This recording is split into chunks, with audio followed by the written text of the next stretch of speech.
On to Matthew 16, starting in verse 21. We saw last week that a lot of different responses to who Jesus is. We've really seen this throughout Matthew, that people respond to Jesus in different ways. And last week we see Jesus actually at the end of our passage asking his disciples, "Who do people say that I am?" And of course there were many different responses to that. Some were saying he's just an ordinary guy. Some were saying he was John the Baptist. Some were saying he was a demon. And some had the right conclusions about him, which was the Messiah, the Son of David, the Son of God. And that leads right into what we're going to talk about today, is really in light of who he is and what his mission is, how we are going to respond to him. And he really is asking for a very specific response that we need to pay attention to this morning. So let me pray for us, and we'll get into the passage. Lord, just thank you so much for these words that you have delivered to us concerning your Son, that we would have no clue who he is, how to respond to him, what even to do with our lives if you had not made it so clear to us. But I'm afraid at times I've seen you be so clear about who you are and what you're asking of us, that it shocks me how often we ignore it, how often we deny it, how often we downplay it. Lord, I pray this morning we wouldn't do any of those things, that we would see you clearly for who you are, and that we would respond to your call upon our lives. And just pray that you'd help me to make your words very clear this morning, and that we would walk away changed by your words. Pray this all in your name. Amen.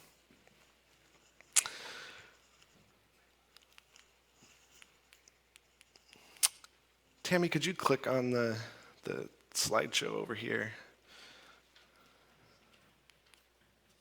Just anywhere right there is perfect. Uh-oh. What I feared has come to pass. This, I think, is it's not out of batteries. Okay, we're good. All right, here we go. So he starts in verse 21. It says, "From that time, Jesus began to show his disciples that he must go to Jerusalem and suffer many things from the elders and chief priests and scribes, and be killed and be raised up on the third day." So this is, from this point on, Jesus began to show his disciples that he has kind of an end to his mission. He's been fulfilling his mission all the way through till this point, and he's preparing them for the fact that his mission is going to end in a way that they're not crazy about. In fact, we're going to see how they're not really crazy about it here in a second. And that is that he is going to be killed. In fact, he's going to suffer and be killed and then be raised. And and we're going to see actually throughout the passage that we're going to look at today, this is a theme he comes back to over and over and over again. And we only have, of course, snapshots of Jesus' ministry, Jesus' life. And so the number of times that Jesus returns to this theme of preparing his disciples for his death really indicates that probably this became a regular topic of conversation, something that Jesus was continually reminding them of. Hopefully to prepare them for the fact that it was going to happen. So it wouldn't be such a shock when we get there. Still becomes a complete shock to them when we get there, but he wants to prepare them for this. So then verse 22, we have Peter classic Peter here. Peter took him aside. If you can picture this is Jesus, right? The guy who just last week is like making more and more bread out of a little bit of bread and more fish out of a little bit of fish, and he's walking on water, and Peter took him aside. Peter, what are you doing, man? So he's like, Jesus, no, come here. And he began to rebuke him. Peter, come on, man. Rebuke him? God forbid it, Lord. This shall never happen to you. Now, Jesus is saying, I must do this. I must go to Jerusalem. I must suffer many things from the elders and the chief priests and the scribes. I must be killed. I must be raised up. This is what must happen. And Peter's like, no, you mustn't do that. Now, we don't know exactly Peter's motive here. It might be that he just simply, out of his love for Jesus in that moment, had to speak out. We don't know if maybe, his expectations for the end of Jesus' ministry looked different than this. They probably did. We don't know if this is Peter kind of in a prideful moment I'm not going to let this happen.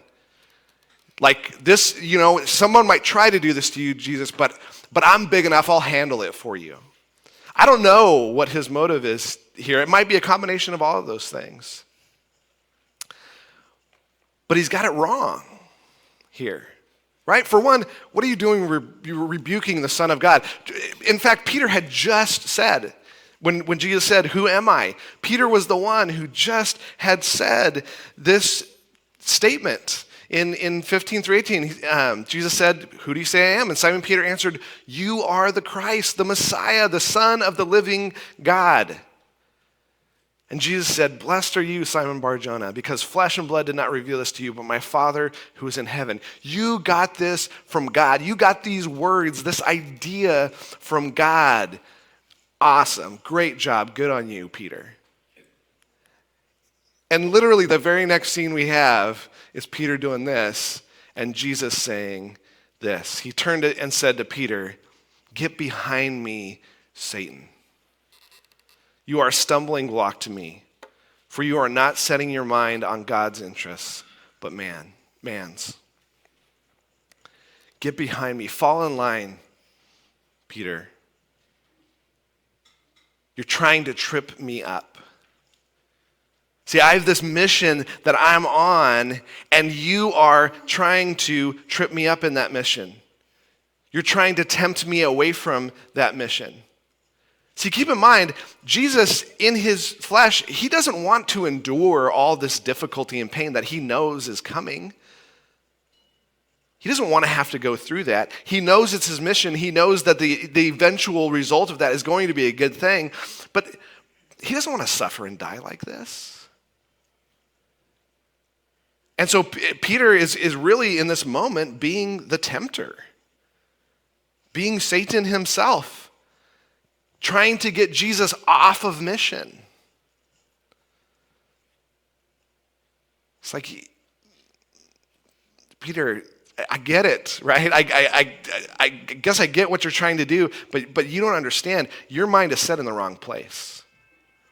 My mind is set on what my Father has for me to do, and that's the right thing for me to do. That's the direction that my life needs to take. It's the direction my life was always intended to take. You're setting your mind on things of man. You're just focused on the wrong things. And I don't know about you, but I read that, and there's a little moment of contempt in my heart going, "Oh, Peter, come on, man." And then the next moment, there's contempt in my own heart for the fact that how many times do I take my focus off of God's interests and put them on man's interests, right? So I take his rebuke too. The point on your handout, if you want to fill it in, is Jesus' mission was going to require his life. Jesus' mission was going to require his life.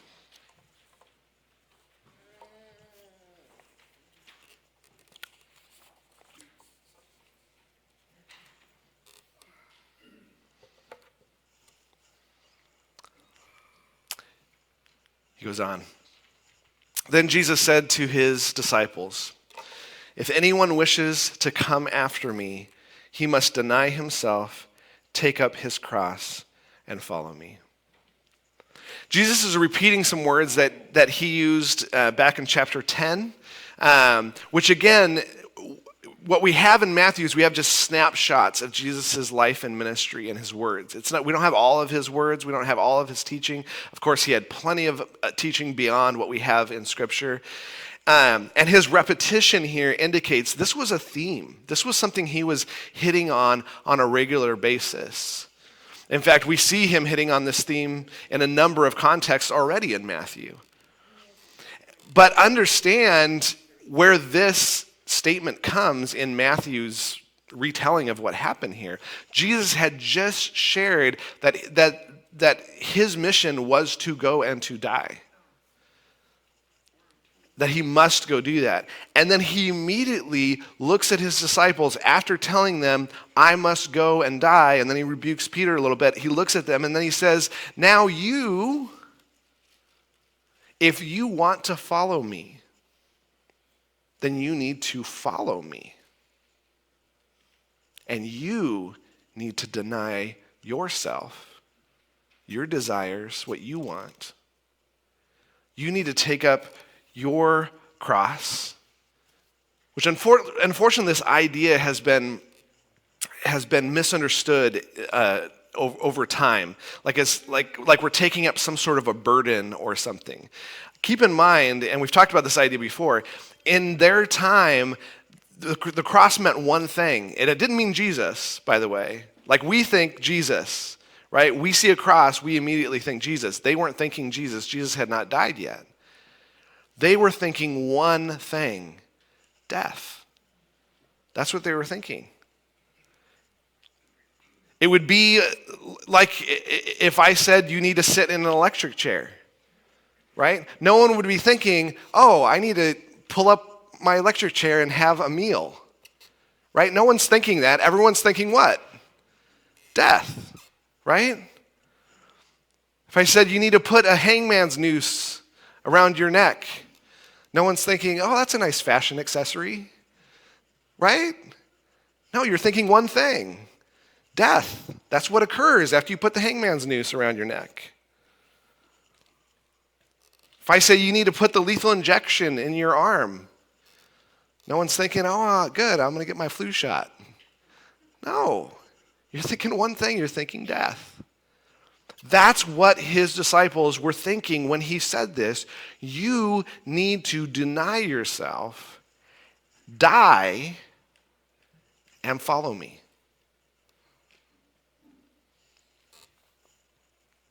Now, I don't know about you, but that doesn't sound exciting to me, right? I don't go, "Oh, yeah, lethal injection, bring it on," right? Especially right after Jesus says, "I'm going to go die. Now you come follow me and you die too." He's saying, follow my example. Follow after me. I don't know if you remember when your kids were in kindergarten, but I always picture this kind of idea that there's usually like a leader that gets assigned every day, like it's a different kid, right? And you line that kid up, and everybody kind of follows the leader, right? And it's something you learn in kindergarten to follow the leader well. And kindergartners in particular, especially early on, they need a little bit of help with that, right? Because they get distracted and they're walking off a different way or whatever, and they, no, back in line, you got to follow, and we're marching along out to recess or whatever. That's the idea here. He's like, you've got to follow me. Follow my example of death. And be discipled. Actually, the word follow me is a phrase that's used multiple times over and over again in the context of discipleship. Do as I do. That's really the nature of what being a disciple is. Think how I think, live how I live. But in order to do that, you've got to deny yourself, which literally means to kind of ignore yourself. I don't know why this is the picture that comes to my mind, but I picture these like Senate hearings and congressional committees and stuff like that, and you have these people talking, and someone else is trying to talk over them, and they're just completely ignoring them while they just keep talking. Like it's that idea that your thoughts, your desires, your wants, that like they're talking all the time, and you're just ignoring them. You're dying to yourself. And keep in mind, we know that even though they would have thought death here for sure, he wasn't directly calling them at this time to get up on a cross and die, because that didn't happen. He was calling them to a form of spiritual death, a form of death to self.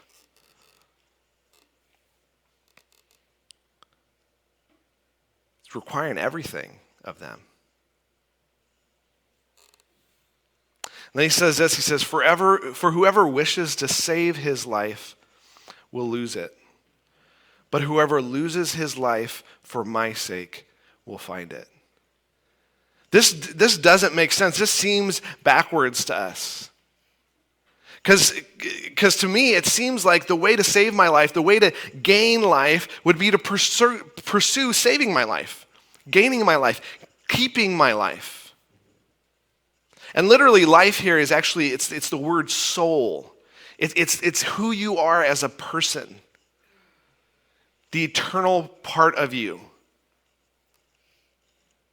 He says, if you want to try to save yourself, you're actually going to completely lose yourself.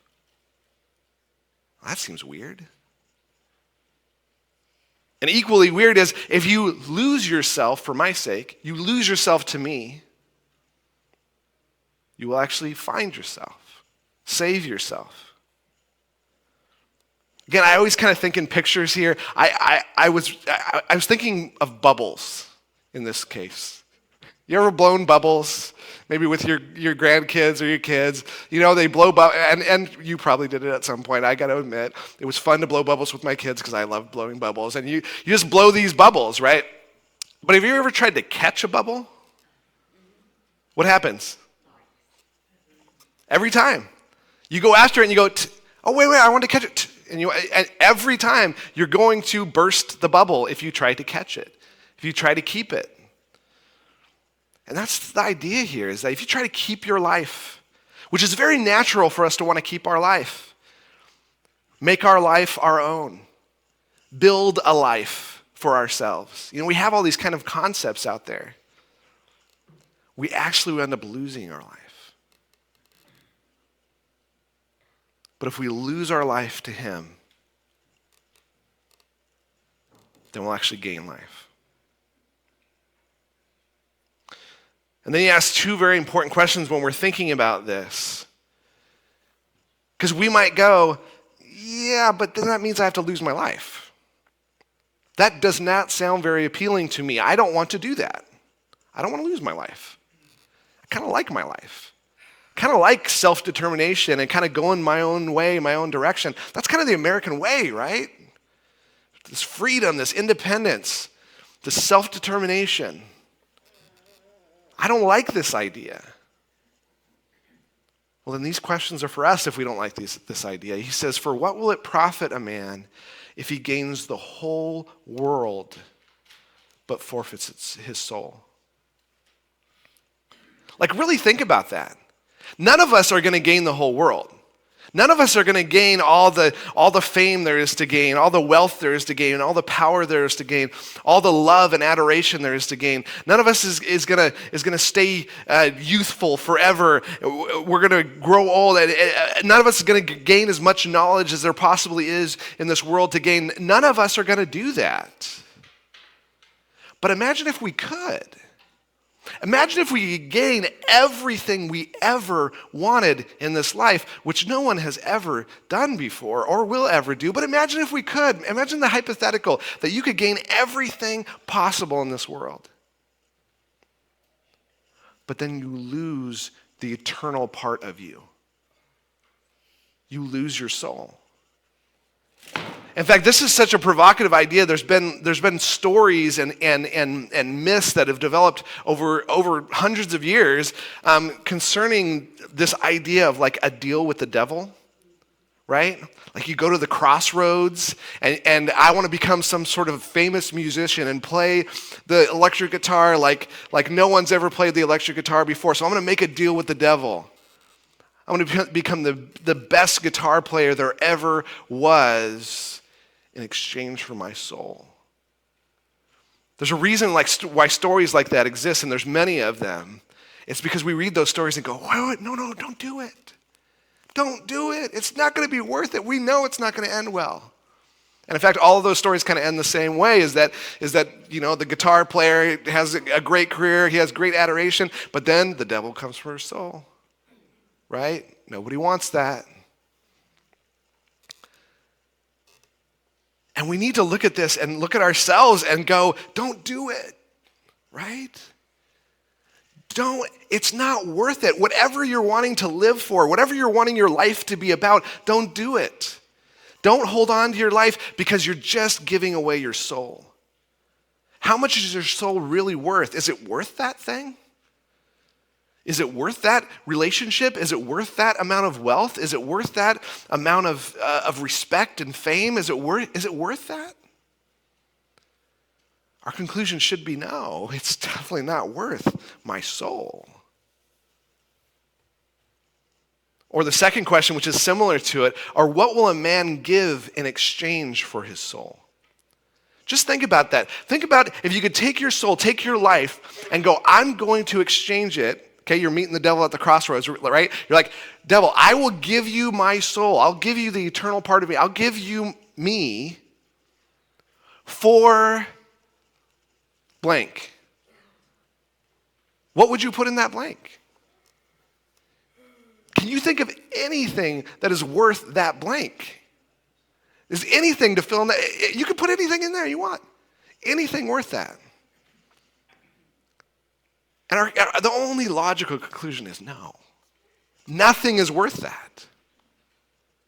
So, if nothing is worth that, don't do that by trying to hold on to your life, because all you're doing by holding on to your life is making a deal with the devil. That's what you're doing. So instead, lose your life to him.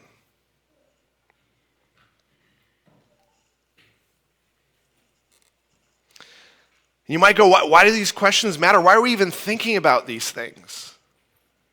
Well, it's because in verse 27 he says, for the Son of Man is going to come. This is Jesus, is the Son of Man. Jesus is going to come back in the glory of his Father with his angels, and will then repay every man according to his deeds. Why do these questions matter? Because Jesus will come back and you will be judged based on how you answer this question, based on what you've done with your life, whether you've given it to him or held it to yourself. That in this case, it's not the devil who's coming for you, it's Jesus who's coming for you. And he's really coming for you, and he's really coming for me. And he will hold us accountable. See, these kinds of pictures, I think sometimes I read things and I hear things and I'm like, people talking about Jesus, and I'm like, you don't understand Jesus because you don't understand stuff like this. They try to pretend like Jesus is just some sort of warm hug who's just gonna love everybody into eternity. No. Jesus is gonna come back and judge. He's gonna come back and deal with you and what you've done.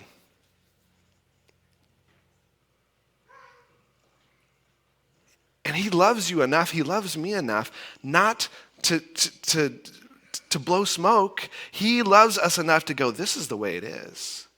You need to hear the truth. And the truth is, you got to give up your life for me. You got to give up everything. You just got to hand it over.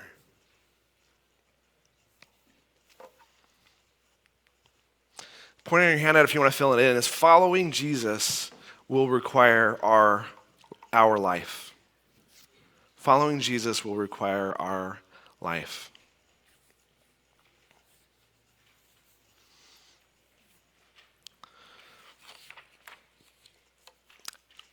Again, I know I've said this many times before, and I'm just going to say it again because he keeps saying it. The way we speak about following Jesus, we don't speak about it this way.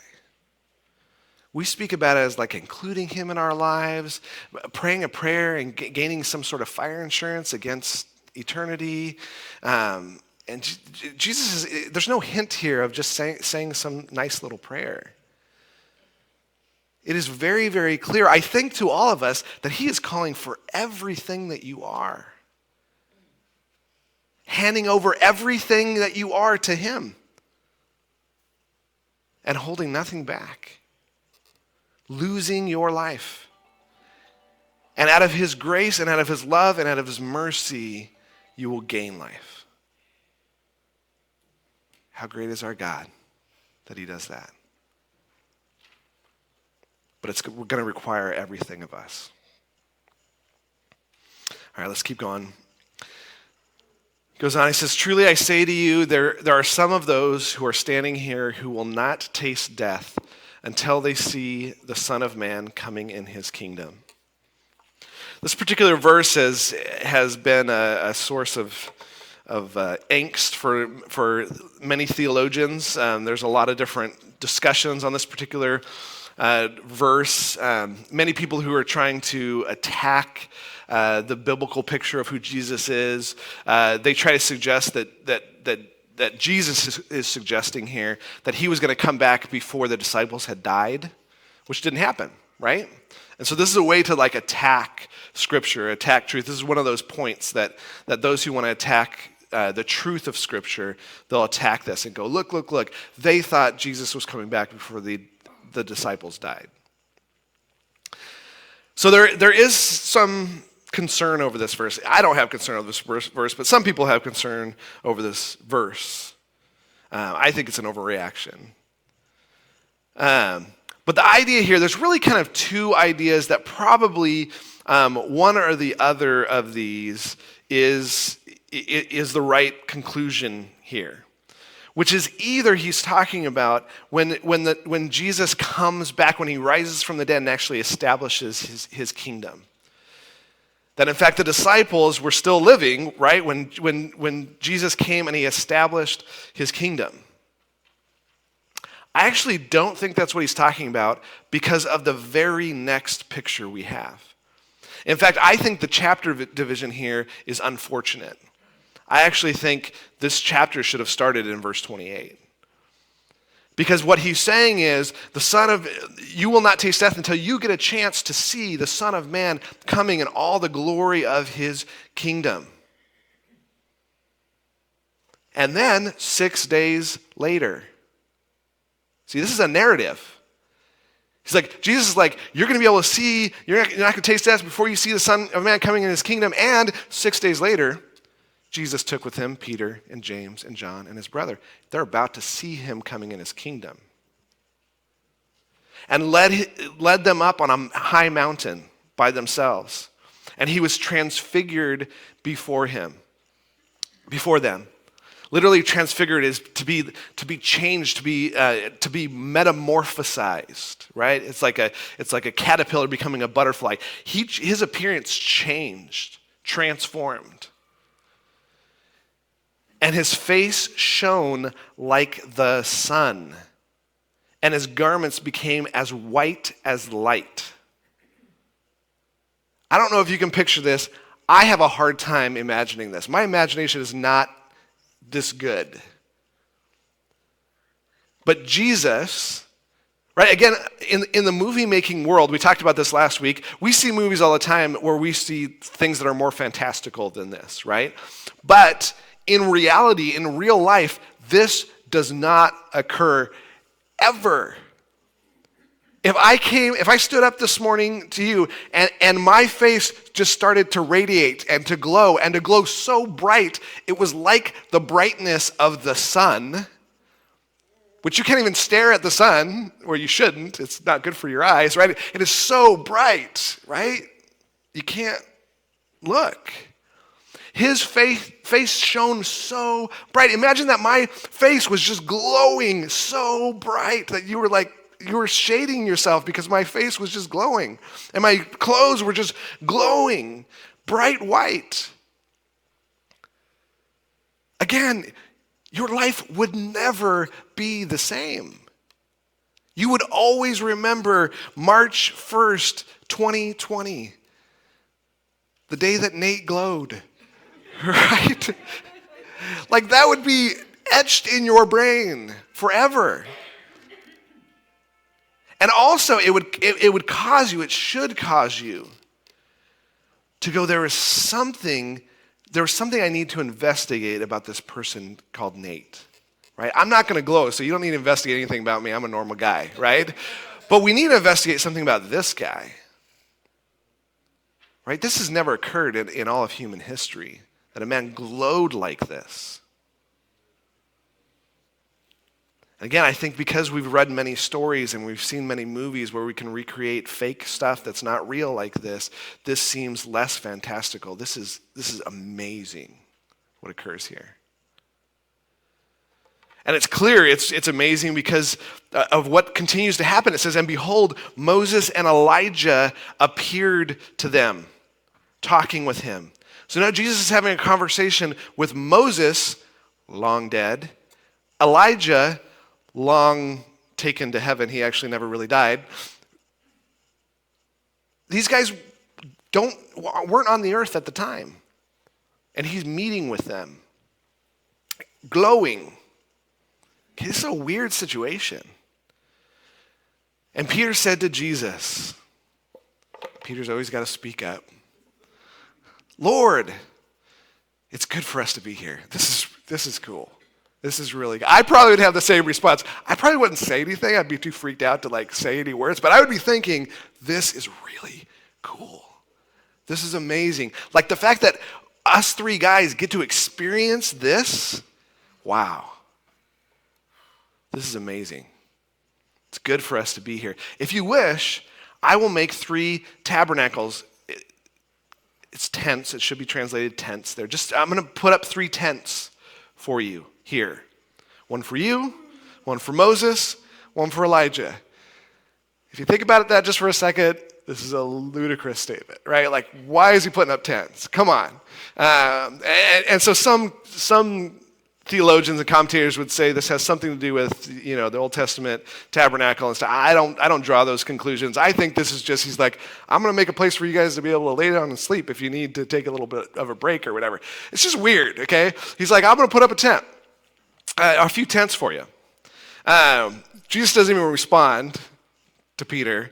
While he was still speaking, he's in the middle of talking about this tent situation.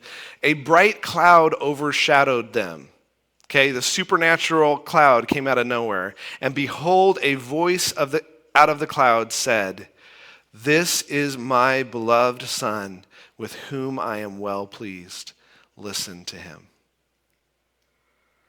Again, we read some of this stuff. I know I read some of this stuff and you just pass right over it, right? You're like, oh, yeah. But again, today, if I'm standing before you and I'm glowing and clouds start to fill this room and a loud booming voice says, "This is my Son in whom I'm well pleased," you need to take note of that. That's not going to happen. But you need to take note of that. We need to take note of this. This is God verifying before witnesses, enough witnesses, that this is my Son. Listen to him. By the way, he had just said, give up your whole life to follow me. Maybe we should be listening to him. When the disciples heard this, they fell face down to the ground and were terrified. That word terrified is they were freaked out, trembling. And Jesus came to them and touched them and said, "Get up, don't be afraid." And lifting up their eyes, they saw no one except Jesus himself alone. As they were coming down from the mountain, Jesus commanded them, saying, "Tell no one until the Son of Man tell the vision to no one until the Son of Man has risen from the dead." Don't tell anybody about this. This continues kind of his theme of kind of the hush-hush situation. And we have a lot of ideas on why he might have done this. I think the most likely idea is he's trying to keep a lid that this doesn't blow out of proportion and people try to make him king. They've already been trying to make him king because his mission was different than that. And his disciples asked him, why do the scribes say that Elijah must come first? So they're now thinking about Elijah because they had just seen Elijah. And there was this idea out there that actually came from Malachi chapter 4. There was a reason why the scribes and the Pharisees believed that Elijah was going to come before the Messiah. He says, behold, I'm going to send you Elijah the prophet before the coming of the great and terrible day of Yahweh. Now, most scholars at this time interpreted this as before the Messiah comes, because they conflated, they put a couple of ideas together, and those ideas were when the Messiah comes, the earthly kingdom is going to be established. They put those things together, and there's some reasons why they might have come to that conclusion. It's not a totally ludicrous idea. They put those two things together. So they said, this is the day, this great and terrible day of the Lord, when the kingdom is going to be established, the earthly kingdom. And so before that, Elijah is going to come to kind of set those things up. And he will restore the hearts of the fathers to the children, and the hearts of the children to their fathers, so that I will not come and smite the land with a curse. And this is like the last word from God before 400 years of silence until Jesus comes. So it's pretty important. They considered this pretty important. So that's what they're referring to here. Why do the scribes say that Elijah must come first? And he answered and said, Elijah is coming. So Elijah is going to come before the great and terrible day of the Lord when he does come and establish his earthly kingdom. That's going to happen. And will restore all things. But I say to you, so he's like, Elijah's coming in the future, but also, I say to you, Elijah already came. And they did not recognize him, but they did to him whatever they wished. So also the Son of Man is going to suffer at their hands. He says that Elijah has already come previously and prior to the Messiah coming. So their idea was right. Elijah was going to come before the Messiah was going to come. And we might go, wait, but Elijah didn't come back before Jesus came. But they put it together. They knew what he was talking about. This Elijah-type person, he says, then the disciples understood that he had spoken to them about John the Baptist. That's who he was talking about. Elijah did come, this Elijah-type person who was a prophet preparing the way for the Messiah. He did come, and look what they did. They beheaded him. They mistreated him. And in the same way, let me remind you, I'm going to suffer too. Point on your handout if you want to fill it in is, Jesus glows to give Peter, James, John, and us a glimpse of his true greatness. Jesus glows to give Peter, James, John, and us a glimpse of his true greatness.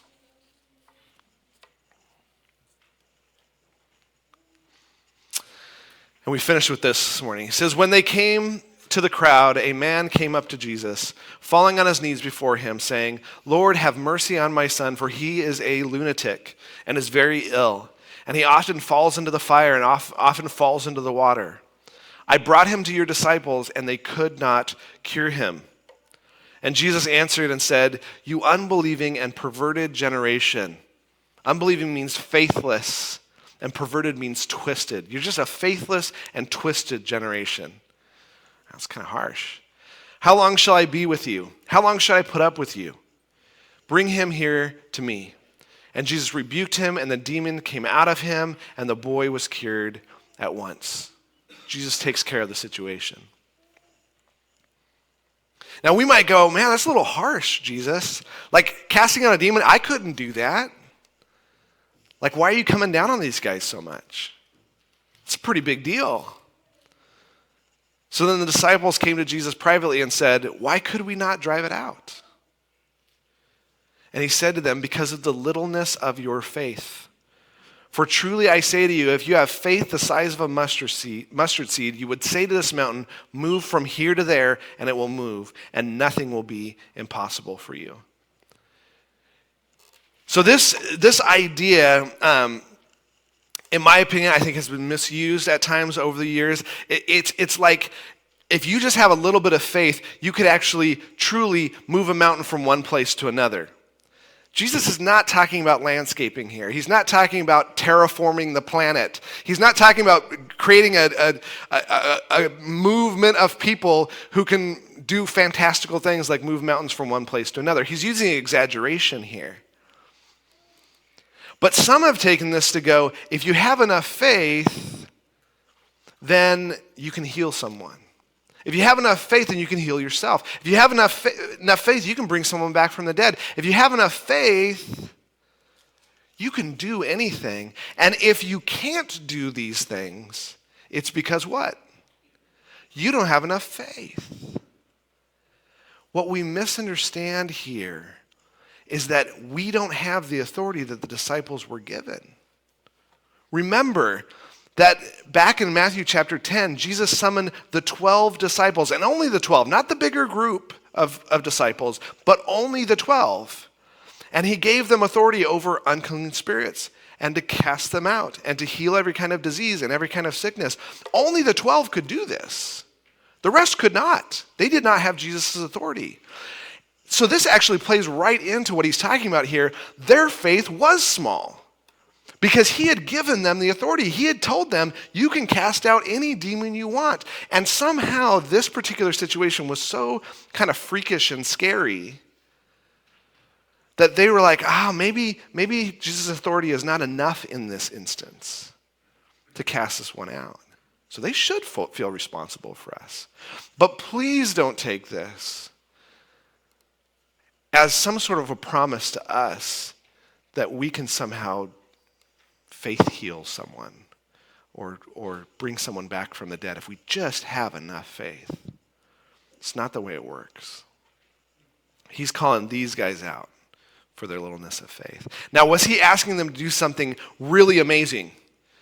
Really beyond human ability to do, cast out this demon? He was totally asking them to do that, but he had given them the authority to do that. They should have known, should have trusted in the fact that they could do this. And while they were gathering together in Galilee, Jesus said to them, the Son of Man is going to be delivered into the hands of men, and they will kill him, and he will be raised on the third day. And they were deeply grieved. Again, he just keeps hitting on this theme now. He's trying to prepare them. This is going to happen. This is going to happen. And for us, we're going to get there. We're going to see that this does happen. And they were deeply grieved. Those two words together mean they were wrecked over this. They were completely wrecked. And I think understandably so. When they came to Capernaum, those who collected the 2 drachma tax came to Peter and said, does your teacher not pay the 2 drachma tax? I won't get into too much detail here, but this was just the temple tax that was kind of a customary tax to pay. When we see the word tax, I don't know about you, but I think of something that's obligatory. Like if I don't pay my money before April 15th, the government's going to come after me, right? That was not the kind of tax this was. This was like a donation to the temple to help with kind of maintenance in the temple and helping with sacrifices and things. It wasn't something you had to do. It was something that people did willingly. But all of the religious leaders did this because that was the right thing to do from their perspective. So they're asking Peter, does your rabbi who should do this, does he pay this 2 drachma tax? And he said, yes. And when he came into the house, Jesus spoke to him first, saying, what do you think, Simon? From whom do kings of the earth collect customs or poll tax? From their sons or from strangers? Well, Peter said, from strangers. Jesus said to him, then the sons are exempt. So you've got to understand, in this culture, in this time, kings didn't tax their family. Like they let their family off the hook, which makes total sense. They had complete control on what they could tax, how much they could tax. Of course, they're not going to tax their family. Like that's rude. So they taxed everybody else in the kingdom. All these people they didn't know, these strangers, right? But I would never tax my son. But now follow the logic of what he's saying. This tax was for the temple. Who was the king of the temple? God. And who is God's son? Jesus. Should Jesus feel an obligation to pay this tax? No, he's the Son of God. He should not. However, verse 27. There we go. However, so that we do not offend them. We've offended them enough. They've been tripping over me since I started my ministry. Just so we don't offend them in this case, go to the sea, throw in a hook, take the first fish that comes up. When you open its mouth, you'll find a shekel in there. What? Take that and give it to them for you and for me. A shekel is 4 drachma, so it covered 2 people. Listen to how casually he's talking about this. Like, this is crazy. Peter, hey, go fishing. The very first fish you pull up, yeah, it's going to have a shekel in its mouth. You know, those shekel fish that always just, have shekels in there. Like, that doesn't happen. And it's going to be the first one you pull up, too. And we don't have this, in the text, but it seems apparent that Peter went and did this, and that it happened the way that it was stated. Jesus asked some crazy things of his disciples, some ridiculous things. And most of the time they followed through and did it. So Jesus wanted his disciples to trust him beyond what may be reasonable. It seemed probably unreasonable to them that there would be a shekel fish out there with a shekel in his mouth. It probably seemed unreasonable to them to be able to cast out such a scary and wily demon. It probably seemed unreasonable to them that the Son of God would die on a cross. They didn't know it was a cross yet, but it would go and die and suffer and have to suffer. Come on, the Son of God doesn't suffer. But he asks them to trust him. And I think it's an example for us. I think he asks us to trust him in some unreasonable things that seem unreasonable to us. All right, let's read the bottom here. It says, Jesus repeatedly asked his followers to trust him. He asked them to trust that his death was the right next step. He asked them to trust him when he gave them power and promises. He asked them to trust him when he asked them to do ridiculous things. Above all, he asked them to trust him with their very lives. In many areas of our lives, Jesus is asking us to trust him beyond what might seem rational, at least to others, and even to ourselves. He's calling us to deny ourselves in order to gain him, to die to ourselves so that we can live for him, and to stop chasing our own interests and desires so that we can follow after him. When viewed correctly, anything less than complete surrender is truly the irrational thing. What do we learn about Jesus in these verses, and how might you need to respond to him this morning? Let me pray for us. Lord, just thank you for these words this morning. Not sure what each of us needs to hear from these this morning, but I'm sure there are some of us that are listening to these words that have never really decided to give their lives to gain you. That maybe they've assumed from some of how we talk about this idea within the church and in our culture that really I just need to kind of add you to my life and kind of include you in my life, and just recognize that you exist, and recognize that you died on a cross, and just recognize certain things, and that I'm good to go. But Jesus, you consistently called for much, much, much more than that. You consistently called for our whole lives. Lord, may we have the faith that can only come from you to be able to trust you completely with our lives. Because we know it seems irrational to give it all up. But we know your promises that if we give up our lives, we will actually gain life. Thank you for your promise of that. Help us to respond to some of your seemingly irrational demands on our lives. I pray this all in your name. Amen.